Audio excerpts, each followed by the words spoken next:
A rusted 1968 Ford F-100 sat rotting in the driveway, a joke to the entire family.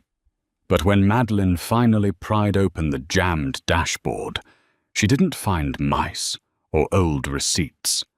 She found a secret that would tear her family apart and make her a millionaire overnight. The mahogany-paneled office of Abernathy and Associates smelled of lemon polish, stale coffee, and simmering greed. Madeline Hayes sat near the back of the room, her hands folded tightly in her lap, trying to make herself as small as possible. The leather chair squeaked beneath her, a sharp contrast to the suffocating silence that had fallen over the room as the lawyer, Mr. Abernathy, cleared his throat. Across from her sat her Aunt Caroline and her cousin, Jasper.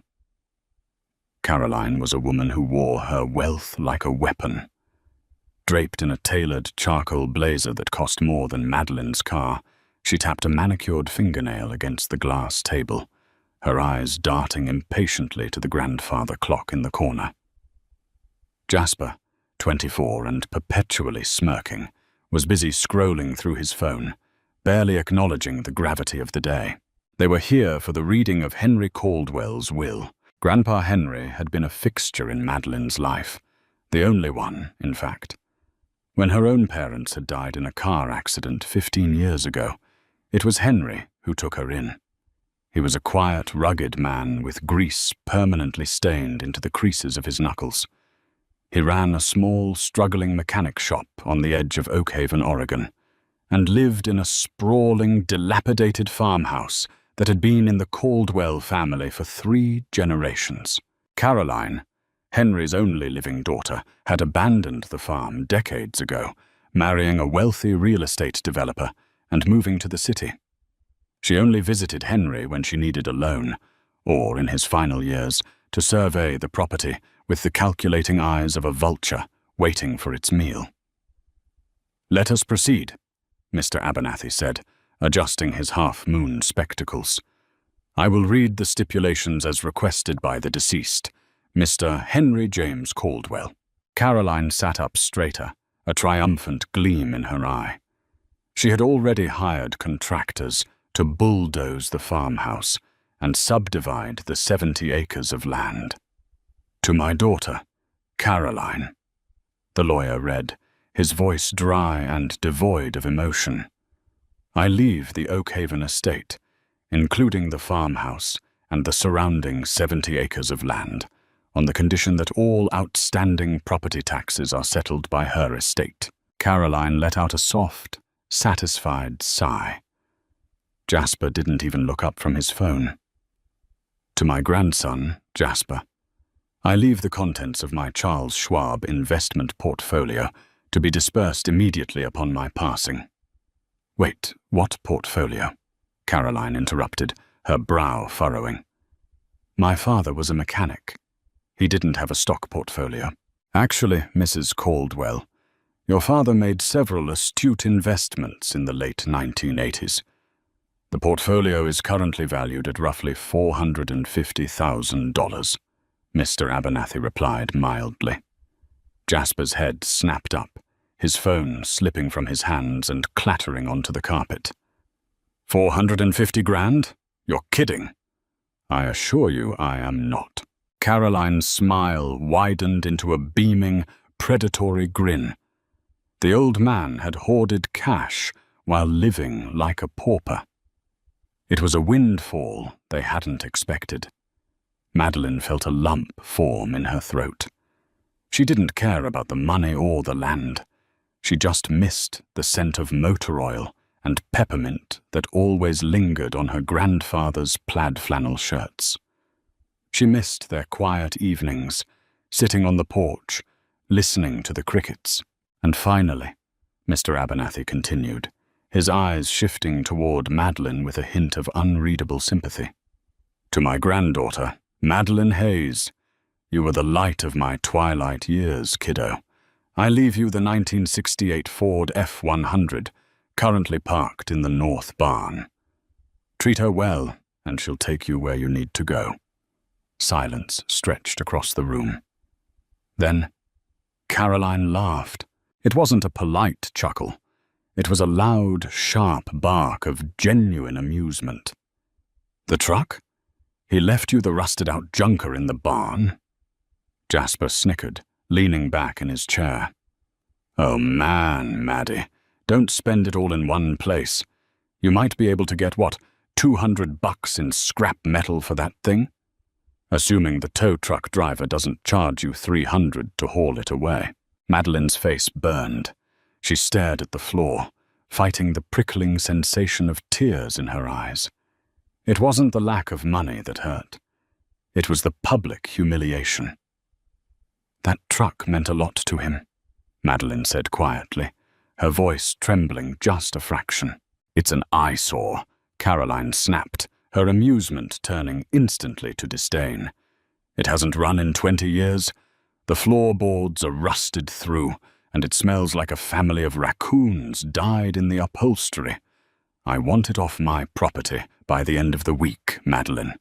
If it's not gone by Friday, I'm calling the scrapyard myself." Mr. Abernathy frowned. "Mrs. Caldwell, there is a grace period for the removal of inherited—"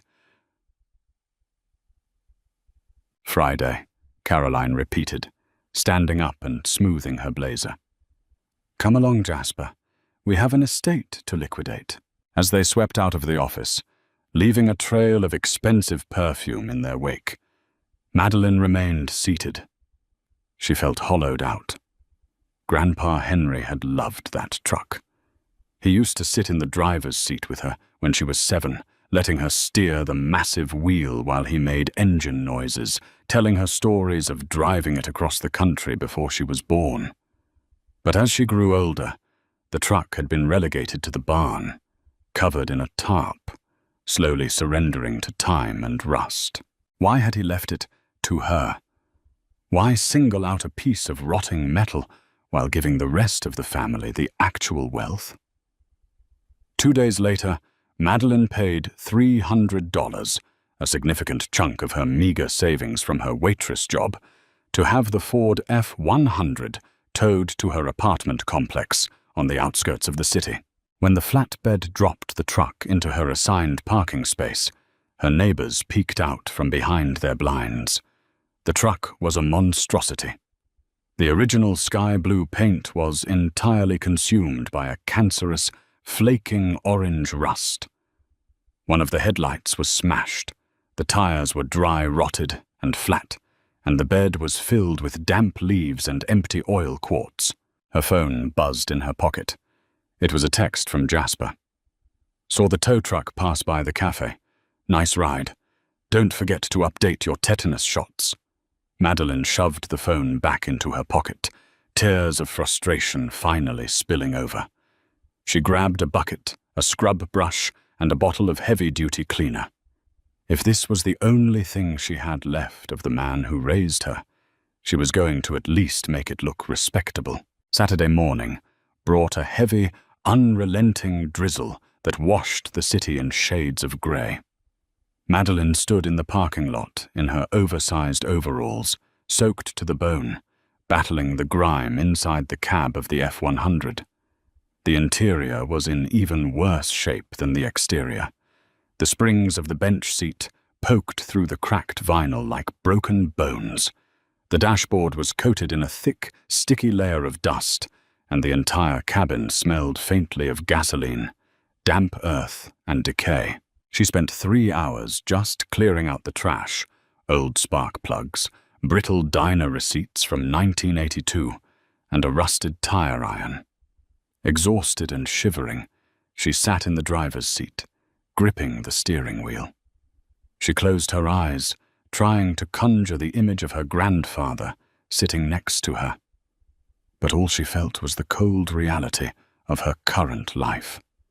26, barely making rent, and mocked by the only family she had left. "Treat her well, and she'll take you where you need to go," she whispered aloud, repeating his words from the will. Frustration boiled over. She slammed her hand hard against the dashboard. "Where, Grandpa? To the scrapyard?" The force of her strike jarred the heavy metal dashboard. A strange metallic clack echoed in the small cabin.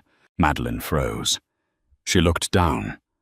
The glove compartment, which had been rusted shut and entirely unyielding when she tried to pry it open earlier, had popped open about half an inch. Curiosity replacing her anger, she wedged her fingers into the gap and pulled. It resisted with a harsh screech of metal on metal, then suddenly gave way, dropping open to reveal a hollow, dusty cavity. It was entirely empty. She let out a bitter laugh, shaking her head. Of course, but as she reached in to wipe away the dust, her knuckles brushed against the back wall of the compartment. It wasn't solid steel like the rest of the dash. It felt like thick, hardened plastic, and it rattled. Madeline grabbed her flashlight from her cleaning bucket and shined it inside. The back panel of the glove box was a false wall. There were no screws, but there was a tiny, barely visible sliding latch in the upper left corner. Her heart began to pound, a frantic rhythm against her ribs. With a trembling finger, she pushed the latch. It was stiff, fighting her, until it finally gave way with a sharp snap. The false back fell forward, revealing a hidden recess deep within the firewall of the truck. Inside the recess sat a heavy, dark green canvas pouch, tightly bound with a thick leather strap. Madeline carefully pulled it out. It was surprisingly heavy, weighing perhaps 10 or 15 pounds.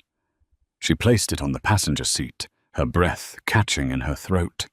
The leather strap was dry and cracked, breaking apart in her hands as she struggled to untie the knot.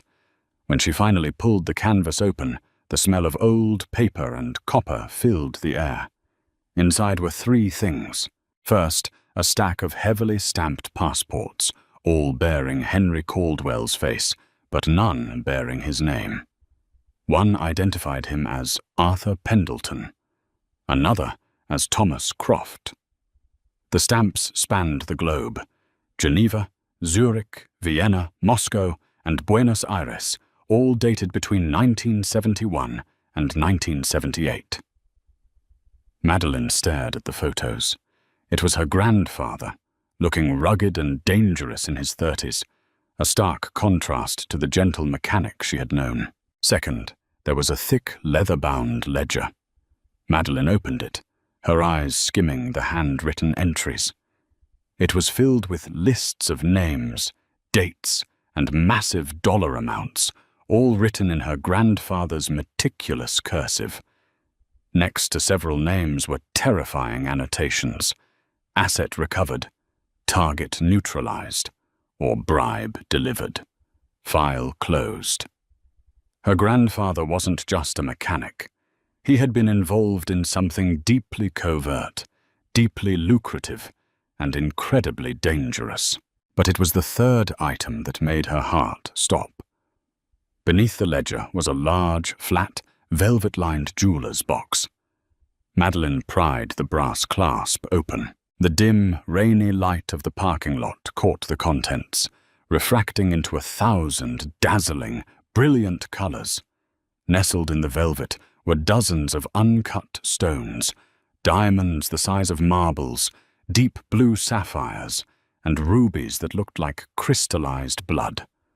Alongside the gems lay 3 solid gold bars, each stamped with the insignia of a Swiss bank that Madeline didn't recognize, but whose weight in her hands told her everything she needed to know.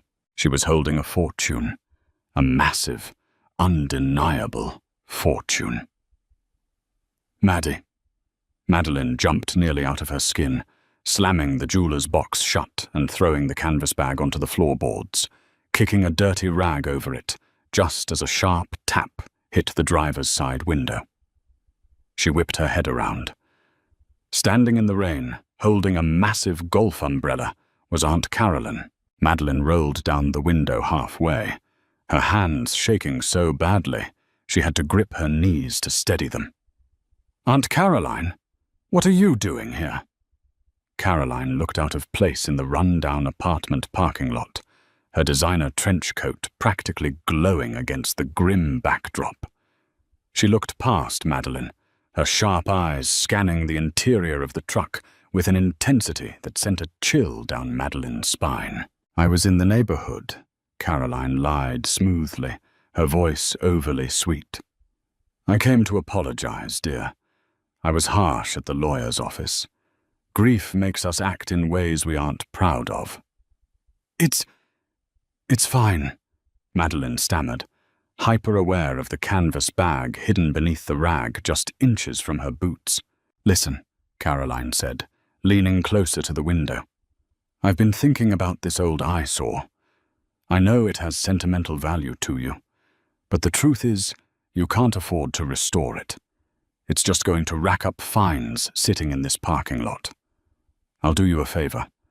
I'll give you $5,000 for it right now. Cash." Madeline stared at her.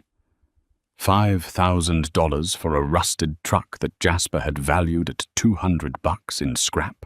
"Why would you want it?" Madeline asked, forcing her voice to remain steady. Caroline's smile tightened, just a fraction. "For the farm, of course. I thought I might use it as a decorative planter, a rusty chic sort of thing near the new subdivision entrance." It was a lie, a blatant, desperate lie. Madeline remembered how Caroline had treated Henry, how she had practically spat on his memory just 2 days ago, and now she was offering a massive overpayment for a truck she despised. She knows, Madeline realized with a sickening jolt. She knows there's something in the truck. "I appreciate the offer, Aunt Caroline," Madeline said, carefully rolling the window up a few inches. "But Grandpa left it to me. I'm going to keep it." Caroline's fake smile vanished, replaced by a look of sheer, venomous rage. She grabbed the edge of the glass, stopping it from rolling up further. "Don't be a fool, Madeline," Caroline hissed, her voice dropping into a menacing whisper. "You have no idea what you're dealing with. That old man stole something that belongs to my husband. If you find it, it won't bring you anything but misery. Sell me the truck." "Let go of my window," Madeline said, her fear suddenly giving way to a fierce, protective anger. She turned the ignition crank to the battery setting and hit the automatic window switch. The glass forced Caroline's manicured fingers away. Caroline stepped back into the rain, her eyes blazing. "You're making a massive mistake, you little brat. I'm not leaving here without what's mine." As Caroline marched back to her idling Mercedes across the street, Madeline locked the truck doors. Her hands were shaking violently as she pulled the rag off the canvas bag. Her grandfather hadn't just left her an inheritance. He had left her a war. Madeline didn't wait to see if Caroline would double back. She shoved the heavy canvas bag, the ledger, and the jeweler's box into her faded canvas backpack, her hands slick with rain and nervous sweat. She abandoned her cleaning supplies in the mud, locked the rusted door of the F-100, and sprinted up the 3 flights of stairs to her apartment. Once inside, she locked the deadbolt, threw the chain, and collapsed against the front door, gasping for air. The dim light of her tiny living room cast long, unsettling shadows. She dumped the contents of the backpack onto her cheap laminate coffee table. The gold bars hit the wood with a heavy, authoritative thud. The diamonds and rubies scattered across the velvet box, catching the glow of her cheap floor lamp. It was a king's ransom sitting in a cramped, one-bedroom apartment that smelled of burnt toast and cheap laundry detergent. But it was the ledger that drew her attention. Madeline made a cup of black tea to stop her hands from shaking, wrapped herself in a blanket, and opened the leather-bound book. The early pages, dated in the 1970s, read like a sea thriller. Coded drops in Berlin, extraction coordinates in South America, and payments from foreign entities. Her grandfather, Henry Caldwell, had been a retrieval specialist. He specialized in recovering stolen assets for private, highly secretive clients. But as she flipped to the final quarter of the book, the dates shifted to the late 1990s and early 2000s. The global locations vanished, replaced by local addresses: Oak Haven, Oregon, Portland, Seattle. And then she saw it. Victor Harrington, Aunt Caroline's husband. Madeline read the entries, her blood running cold. Victor wasn't just a wealthy real estate developer. He was the architect of a ruthless, illegal land grab syndicate. According to Henry's meticulous notes, Victor had been systematically defrauding elderly landowners, using shell companies to force them into foreclosure, and then buying their land for pennies on the dollar. Henry had discovered his son-in-law's syndicate when Victor tried to target the Caldwell farm. Instead of going to the police, who Victor likely had in his pocket, Henry had come out of retirement. The ledger detailed how Henry had tracked Victor's illicit profits, intercepted a massive payoff from a corrupt foreign contractor, and stolen the untraceable assets: 3 Swiss gold bars and a collection of conflict-free gems intended to be laundered through the black market. At the bottom of the last page, Henry had written a final note, the ink slightly faded. "Victor knows I took it, but he can't prove it without exposing his own empire. I've hidden the insurance policy in the only place they'd never look, a truck they're too arrogant to value. Madeline, if you are reading this, I am gone. Do not trust Caroline. Take the ledger to William Dempsey at the Gemological Institute of America, GIA, lab in Carlsbad. He owes me his life. He will broker the stones and protect you."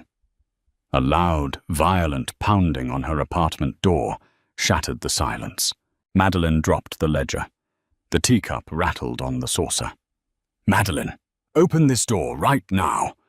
It was a man's voice, deep, furious, and dripping with authority. "Victor." She crept toward the door and peered through the peephole.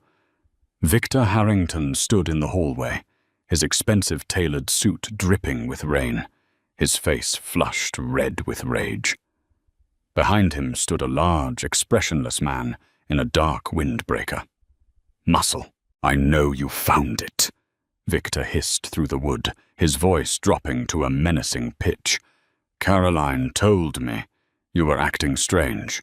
Open the door, or my associate will take it off its hinges. You don't want to play this game, little girl." Panic flared in Madeline's chest, but as she looked back at the table, at the fortune her grandfather had bled to protect, at the undeniable proof of Victor's crimes, the fear morphed into a cold, hard resolve. She wasn't just a broke waitress anymore.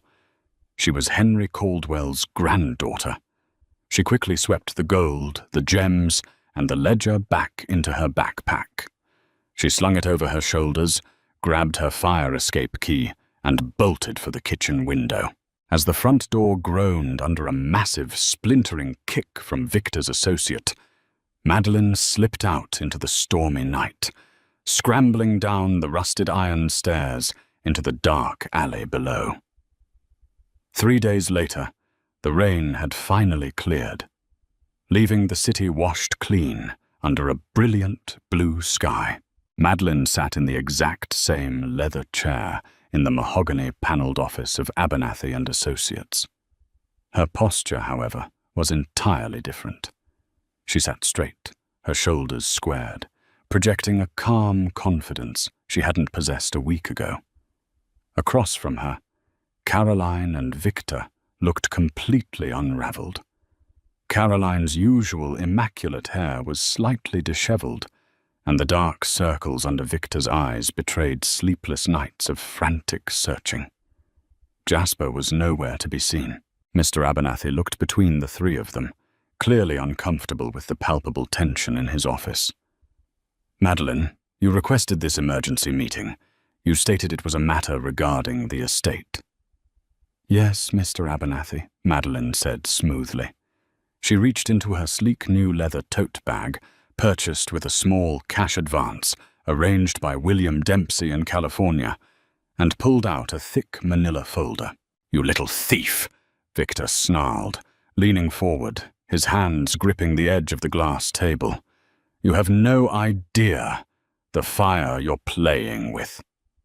Give it back." "Give what back, Victor?" Madeline asked, tilting her head with a polite, innocent smile. "The rusted truck?" "You know exactly what," Caroline spat, dropping her wealthy socialite facade entirely. "That money belongs to us." "Actually," Madeline said, opening the folder, "it belongs to the people you defrauded. But since they can't be easily compensated without a massive federal investigation, it's going to serve as my grandfather's severance package." She slid a photocopied page of the ledger across the table. Victor looked at it, his face draining of all color. It was the page detailing his shell companies, the bribes paid to county judges, and the exact routing numbers of his offshore accounts. "Where did you get this?" Victor whispered, the bluster instantly vanishing from his voice.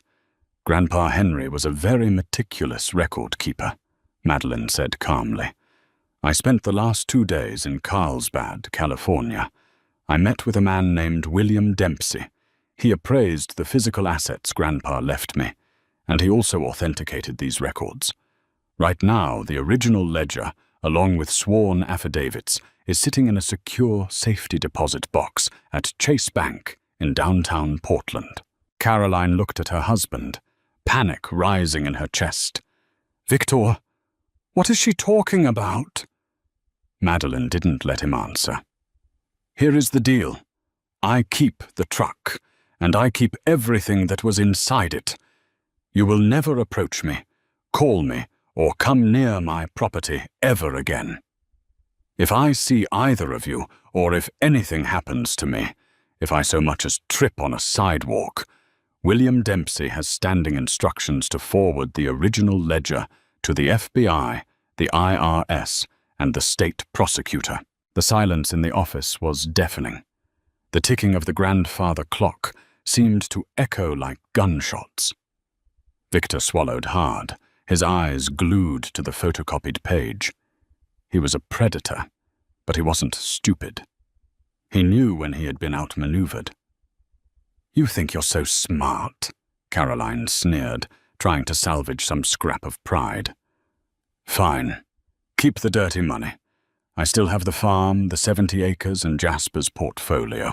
Madeline couldn't help but smile. "About that, Mr. Abernathy, could you clarify the stipulation regarding Aunt Caroline's inheritance?"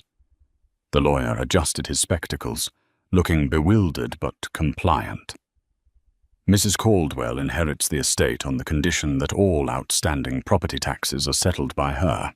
"Exactly," Madeline said. She pulled a second document from her folder and slid it toward Caroline. Grandpa Henry didn't just hide assets. He also engaged in a bit of creative accounting to protect the land. He legally tied the farm's deed to one of Victor's defunct shell companies. The IRS audited that company 2 years ago. Caroline's eyes widened as she read the document. What does this mean?" "It means," Mr. Abernathy interjected, reading the paper over her shoulder, "that the property taxes and federal penalties attached to the Oakhaven estate currently total just over $6 million. By legally accepting the inheritance, Mrs. Caldwell, you have assumed responsibility for that debt." Caroline dropped the paper as if it had burned her. No, that's impossible, Victor." Victor didn't look at her. He buried his face in his hands, realizing that the old mechanic he had mocked for a decade had orchestrated his absolute ruin from the grave. Madeline stood up, smoothing her jacket. She felt lighter than she had in years.